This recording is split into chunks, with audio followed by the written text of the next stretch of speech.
बच्चों, तिवारी एकेडमी में आपका स्वागत है। आज हम कक्षा 6 के गणित विषय के लिए अध्याय 7 जो कि भिन्न है, इसकी प्रश्नावली 7.5 को हल करेंगे। चलिए प्रश्न 1 से शुरुआत करते हैं। इस प्रश्न में पूछा गया है, निम्न भिन्नों को योग या घटाने के उचित रूप में लिखिए। तो बच्चों पहले भाग A कर लेते हैं। पहले तो हम इन आकृतियों की भिन्न बना लेते हैं, क्योंकि प्रश्न में कहा गया निम्न भिन्नों को योग या घटाने के उचित रूप में लिखिए। यहाँ पर क्या चिन्ह आएगा यह हमने बताना है। तो बच्चों इन दोनों आकृतियों के छायांकित भागों की भिन्न बना लेते हैं। तो पहले भाग के लिए, क्योंकि इस आकृति को हम देख रहे हैं, दूसरी आकृति देख रहे हैं, तीसरी आकृति देख रहे हैं, तीनों के बराबर भाग हैं और ये बराबर भाग 5 बराबर भाग हैं। तो तीनों आकृतियों में हर 5 होगा और पहली आकृति में 1 बराबर भाग छायांकित है, तो इसके लिए भिन्न 1/5 होगी। दूसरी आकृति में 2 बराबर छायांकित भाग है, तो इसके लिए भिन्न 2/5 होगी।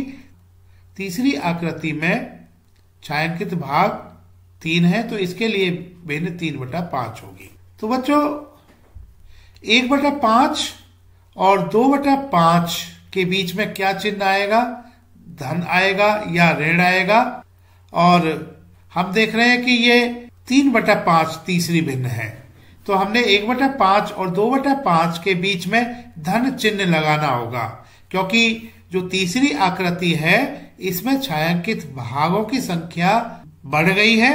तो बढ़ने का मतलब क्या है कि इन दोनों भिन्नों को हम जोड़ेंगे, क्योंकि इन दोनों भिन्नों को अगर हम जोड़ देते हैं तो यह योग 3/5 आ जाता है, क्योंकि 1/5 और 2/5 इन दोनों भिन्नों के हर बराबर हैं।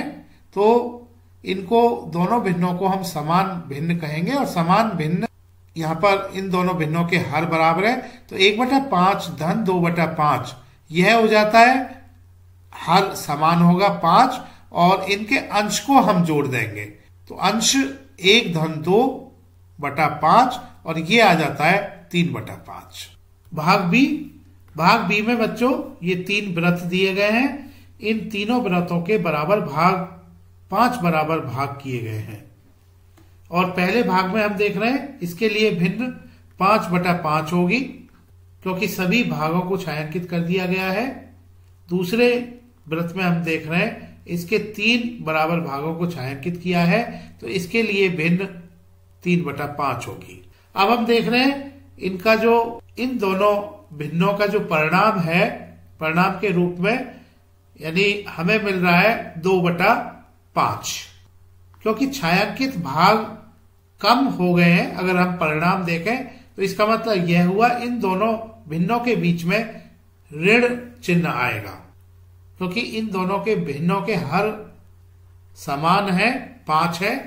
तो हम 5/5 ऋण 3/5 इसको हल करेंगे तो हर 5 होगा और अंश 5 ऋण 3 होगा, तो यह आ जाता है 5 ऋण 3 2/5।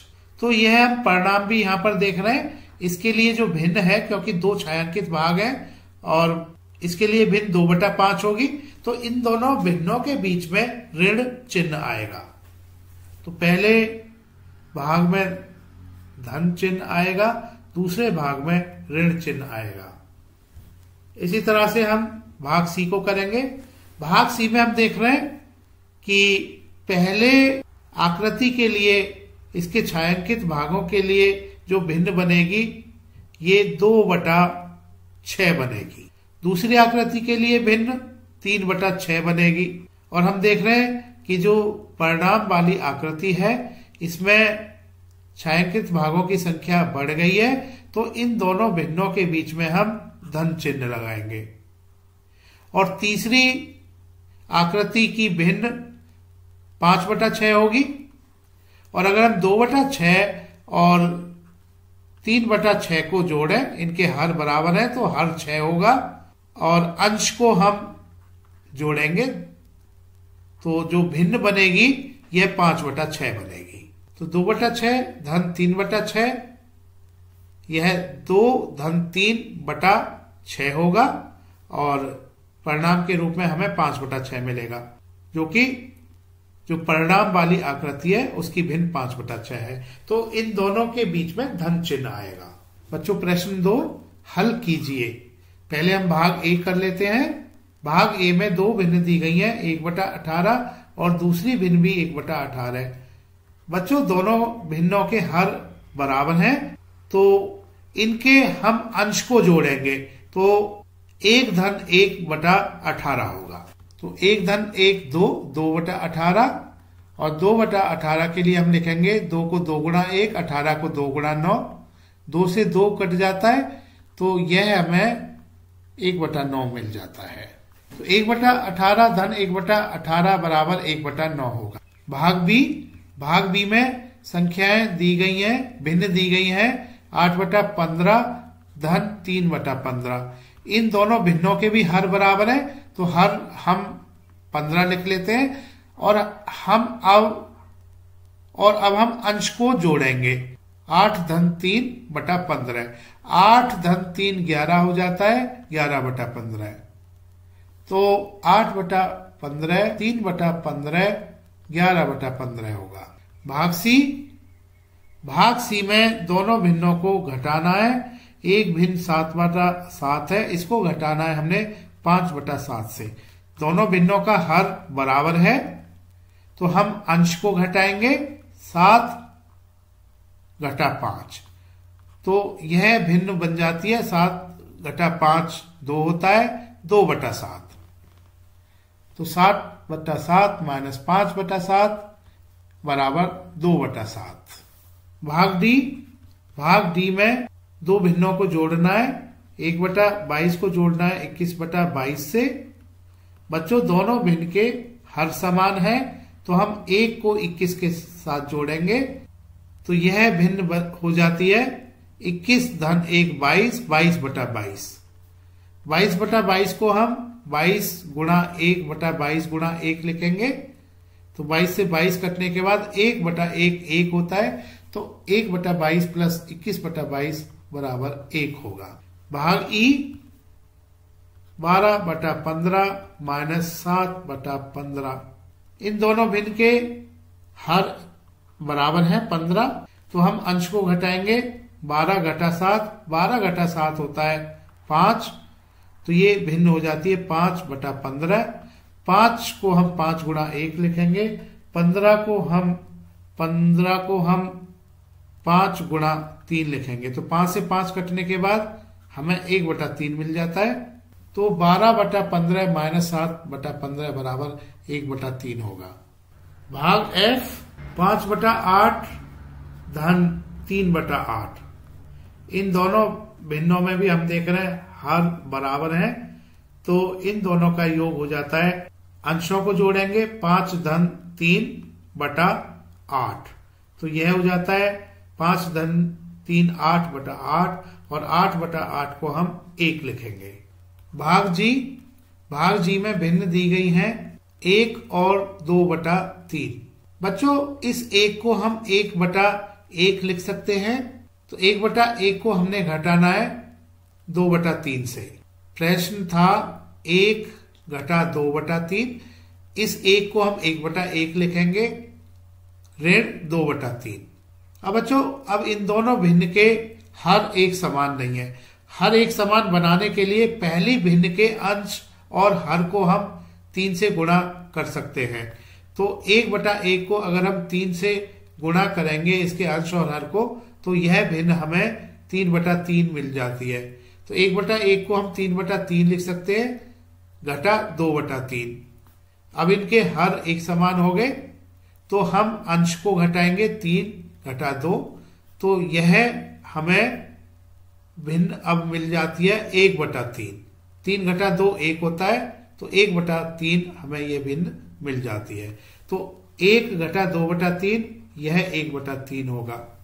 भाग एच 1/4 धन 0/4। अब दोनों के हर बराबर हैं, तो इनके अंशों को जोड़ेंगे, तो यह भिन्न हो जाती है 1 धन 0 बटा 4। 1 धन 0 1 होता है, सो यह भिन्न हो जाती है 1 बटा 4। तो 1 बटा 4 धन 0 बटा 4, इसका उत्तर 1 बटा 4 होगा। भाग आई 3 घटा 12 बटा 5। अब बच्चों 3 को हम 3 बटा 1 लिखेंगे, घटा 12 बटा 5। अब दोनों भिन्नों में हम देख रहे हैं, इन दोनों भिन्नों के अंश और हर अलग अलग हैं। तो बच्चों दोनों भिन्नों के हर एक समान यानी बराबर करने के लिए हमें पहली भिन्न के अंश और हर को 5 से गुणा कर सकते हैं। तो 3 गुणा 5 बटा 1 गुणा 5 घटा 12 बटा 5। 3 गुणा 5 15 होता है, 5 गुणा 1 5 होता है, घटा 12 बटा 5। तो बच्चों यहां पर ये 12 बटा 15 नहीं है, ये 12 बटा 5 है। तो 3 गुणा 5 बटा 1 गुणा 5 12 बटा 5 होता है और घटा 12 बटा 5। अब दोनों भिन्नों के हर बराबर हो गए तो हर बराबर 5 लिखेंगे और अंश को हम घटाएंगे 15 माइनस 12।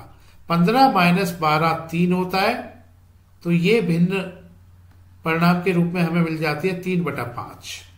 तो बच्चों 3 घटा 12 बटा 5 बराबर 3 बटा 5 होगा।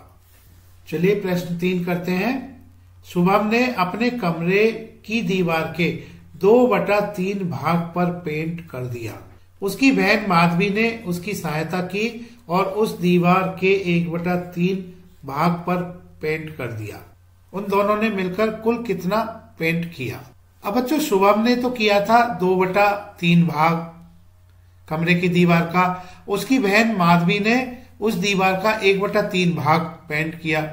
दोनों ने कुल मिलाकर कितना पेंट किया? इसका मतलब दोनों की भिन्नों को हमने जोड़ना होगा। तो दोनों द्वारा पेंट की गई दीवार 2/3 इस भिन्न को जोड़ना होगा 1/3 से। दोनों के हर बराबर हैं, तो इन दोनों के योग में हर 3 होगा और अंश को हम जोड़ेंगे 2 धन 1।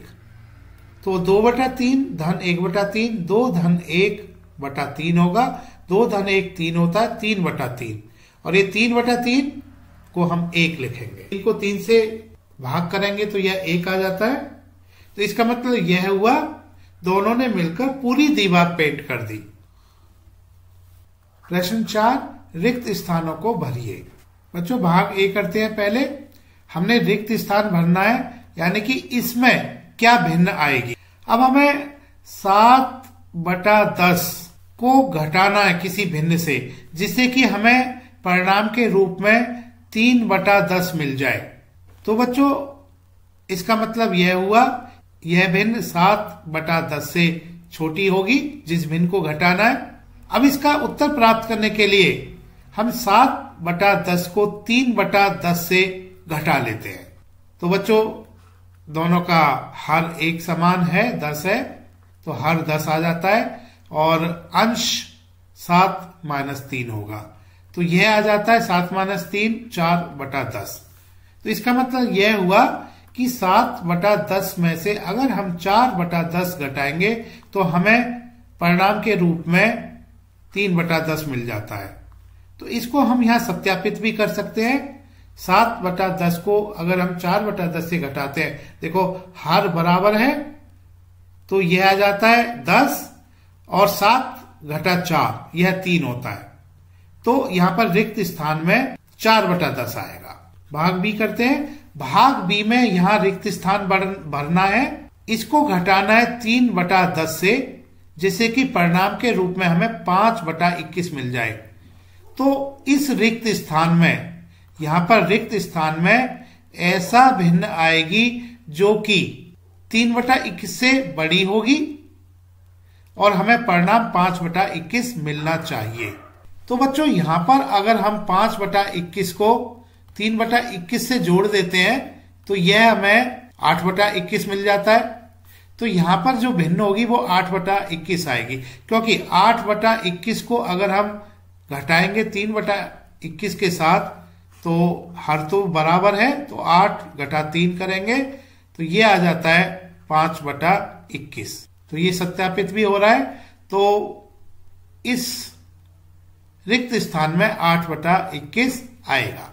भाग सी में देखिएगा, यहां पर रिक्त स्थान में एक भिन्न हमने लानी है और उसको 3/6 से घटाने से परिणाम के रूप में 3/6 ही मिलना चाहिए। तो यहां पर रिक्त स्थान में यह भिन्न इस भिन्न 3/6 से बड़ी होगी। तो इस भिन्न को प्राप्त करने के लिए यहां पर हम 3/6 को अगर हम 3/6 से जोड़ दें तो यह हमें, क्योंकि यहां पर हर बराबर है तो यह अंश को जोड़ने से 6 आ जाता है, 6/6 होगी। तो कहने का मतलब यह है कि यह रिक्त स्थान में भिन्न 6/6 होगी और इसको अगर 3/6 से हम घटाएं तो हमें परिणाम के रूप में 3/6 मिल जाता है। क्योंकि हर बराबर है 6 लिखेंगे और अंश को घटाएंगे, 6 घटा 3 और 6 घटा 3 3 होता है। तो यह हमें 3/6 मिल रहा है। तो 6/6 को घटाएंगे 3/6 से और 6/6 को बच्चों हम 1 लिख सकते हैं। तो 1 घटा 3/6 बराबर 3/6 होगा। तो यहां पर रिक्त स्थान में 1 आएगा। भाग डी में रिक्त स्थान में ऐसी भिन्न हमने लेनी है जिसको जोड़ने से 5/27 को जोड़ने से परिणाम के रूप में 12/27 हमें मिल जाए। तो इस रिक्त स्थान को भरने के लिए हम 12/27 को 5/27 से घटाएंगे। हर बराबर है तो हर 27 आएगा, अंश को घटाएंगे 12/5 तो यह भिन्न 7/27 हो जाती है। तो यहां पर रिक्त स्थान में 7/27 आएगा। और बच्चों इसको सत्यापित कर लेते हैं। 7/27 को अगर हम 5/27 के साथ जोड़ेंगे, क्योंकि हर बराबर है 27 आएगा हर, अंश को जोड़ेंगे 7 धन 5 तो यह हमें 12/27 मिल जाता है। तो ये सत्यापित भी हो जाता है। 7/27 को जोड़ेंगे 5/27 के साथ तो हमें 12/27 मिलता है। तो यहां पर रिक्त स्थान में 7/27 आएगा। अब इस प्रश्नावली का अंतिम प्रश्न 5 करेंगे। इसमें दिया गया है जावेद को संतरों की एक टोकरी का 5/7 भाग मिला। टोकरी में संतरों का कितना भाग शेष रहा? तो बच्चों टोकरी का 5/7 जावेद को मिल गया। अब टोकरी में कितना भाग शेष रहा, इसके लिए टोकरी के पूरे भाग को यानी कि 1 को, पूरे भाग का मतलब 1/1, इसके लिए भिन्न 1/1 होगी, यानी 1 को हम घटाएंगे 5/7 से, यह भाग शेष रहेगा। तो शेष भाग बराबर 1 घटा 5/7। हमें जो पहली भिन्न है, पहली भिन्न 1, इसको हम 1/1 लिख सकते हैं। दूसरी भिन्न 5/7 है। तो दोनों भिन्नों के हर को बराबर करने के लिए पहली भिन्न को हम यानी इसके अंश और हर को 7 से गुणा कर सकते हैं। तो 1 को हम 7/7 लिख सकते हैं। तो 1 को हमने 7/7 लिख लिया। दूसरी भिन्न 5/7 है, दोनों को घटाना है, दोनों के हर बराबर है तो हम अंश को घटाएंगे। तो यह भिन्न आ जाती है 7 घटा 5 2, 2/7। सो टोकरी में शेष भाग 2/7 रहा। बच्चों तिवारी एकेडमी देखने के लिए धन्यवाद।